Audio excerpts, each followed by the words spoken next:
ادھر تھل کے بادشاہ خواجہ غلام فرید کوٹ میٹھن والے آپ فرماتے ہیں کہ اکھیاں لڑیاں تے زور دی گانے لڑیاں، جس دن دیاں اکھیاں لڑیاں چھوڑ گئیاں سب اڑیاں، انہاں اکھیاں دا نہ تو مان کری ایتھے رہ گئیاں بڑیاں بڑیاں۔ خواجہ غلام فریدا وہ کادیاں اکھیاں جڑیاں لڑیاں تے توڑ نہ چڑیاں، کیونکہ ویچ دی بھی آکھے خرید دی بھی آکھے میرے داتا دی بھی آکھے فرید دی بھی آکھے۔ اور میں عشق کا موضوع بیان کر رہا تھا کہ جب غازی علم دین شہید نے راجپال گستاخ نوں قتل کیتا تے میاں والی دی جیل وچ بند ہویا تے آپ نوں ملن واسطے پیر میر علی شاہ صاحب ہے ڈاکٹر علامہ محمد اقبال ملن واسطے ہے تے غازی دے چہرے ول ویکھ کے کہندے نے یار اسی تے ایویں ہی رہ گئے، ترکھانا دا پتر تے بازی لے گیا۔ پھر اس کے بعد قید اعظم محمد علی جناح کیس نے فیصلہ لے کے غازی نوں جیل وچ ملن واسطے آندے نے تے غازی نوں آ کے کہندے نے غازی تو ایک واری کہہ دے راجپال گستاخ نوں تو قتل نہیں کیتا، پھر تینوں چھڑوانا میرا کام ہے، بڑی کروانا میرا کام ہے۔ تے غازی کہندے جناح صاحب مینوں ایک گل تے دسو اے جھوٹ بول کے مینوں کی لبے گا؟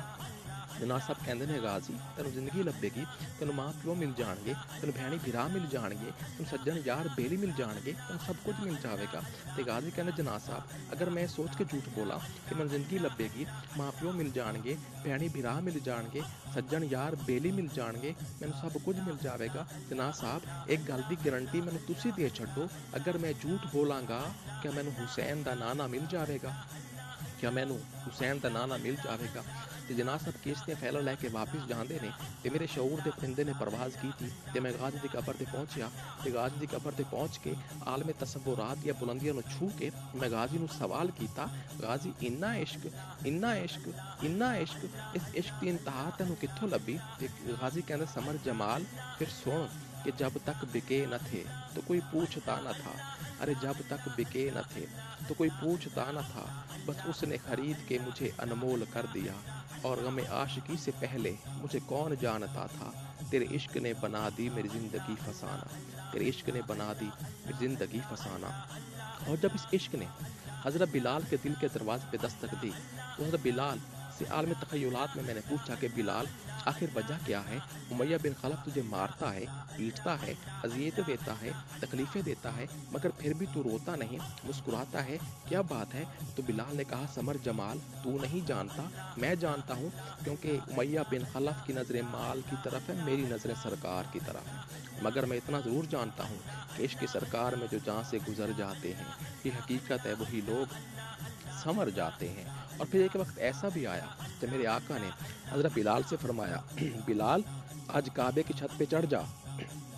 اور اذان پڑھنا شروع کر۔ حضرت بلال کعبے کی چھت پہ چڑھ گئے اور آگے دیکھا، پیچھے دیکھا، نیچے دیکھا، دائیں دیکھا، بائیں دیکھا اور عرض کی آقا میں نے مکے میں اذان پڑھی، منہ کعبے کی طرف تھا، میں نے مدینے میں اذان پڑھی، منہ کعبے کی طرف تھا، میں نے میدان جنگ میں اذان پڑھی، منہ کعبے کی طرف تھا، میں نے مکے میں اذان پڑھی، منہ کعبے کی طرف تھا، میں نے جنگلوں میں اذان پڑھی، منہ کعبے کی طرف تھا، میں نے بستیوں میں اذان پڑھی، منہ کعبے کی طرف تھا، میں نے میدانوں میں اذان پڑھی، منہ کعبے کی طرف تھا، میں نے شہروں میں اذان پڑھی، منہ کعبے کی طرف تھا، میں نے صحراؤں میں اذان پڑھی، منہ کعبے کی طرف تھا۔ آقا آج میں کعبے کی چھت پہ کھڑا ہوں، میرے نیچے بھی کعبہ، دائیں بھی کعبہ، بائیں بھی کعبہ، آگے بھی کعبہ، پیچھے بھی کعبہ، آقا منہ کس طرف کروں؟ تو میرے آقا نے فرمایا بلال میں کعبے کا بھی کعبہ ہوں، آج منہ میری طرف پھیر اور اذان پڑھنا شروع کر۔ تو اذان پھیر منہ میری طرف پھیر اور اذان پڑھنا شروع کر۔ کیوں؟ کیونکہ حال اتے نہ کمال اتے، حال اتے نہ کمال اتے، نبی دا سمجھو جمال اتے، میں عشقا تیری ادا تو صدقے، کعبہ تھلے کعبہ تھلے کعبہ تھلے بلال اتے۔ اور پھر اعلیٰ حضرت نے بھی لکھا کہ حاجیو آؤ شہنشاہ کا روضہ دیکھو، حاجیو آؤ شہنشاہ کا روضہ دیکھو، ارے کعبہ تو دیکھ چکے اب کعبے کا بھی کعبہ دیکھو۔ سامعین محترم یہ ہے وہ کلام جو میں میلاد کی محافل میں اکثر پڑھتا رہتا ہوں۔ تو اب ربیع الاول کا مہینہ بھی آنے والا ہے، امید کرتا ہوں ہر گھر میں ہر مسلمان چاہے وہ مرد ہے عورت ہے میلاد کی محافل سجائیں گے اور اپنے نبی پاک صلی اللہ علیہ وآلہ وسلم عشق و رسالت کی محافل سجائیں گے، کیونکہ یہ محافل جس میں سرکار کا ذکر ہوتا ہے، اللہ کی حمد ہوتی ہے، سرکار کے عشق کی باتیں ہوتی ہیں، صحابہ کرام کی باتیں ہوتی ہیں، اور امام الشہداء حضرت امام حسین رضی اللہ تعالیٰ عنہ آپ کی باتیں ہوتی اور اللہ کے ولیوں کی باتیں ہوتی، تو ان محافل میں انشاءاللہ تعالیٰ میں بھی شرکت کروں گا، اور جہاں جہاں آپ لوگوں کو پتہ چلے کہ آج فلاں جگہ پہ سرکار کی محفل ہے، تو آپ بھی وہاں پہ چلے جایا کیجیے، کیونکہ سرکار کا عشق جو ہے بہت بڑی بات ہے۔ عشق سرکار میں جو جہاں سے گزر جاتے ہیں، یہ حقیقت ہے،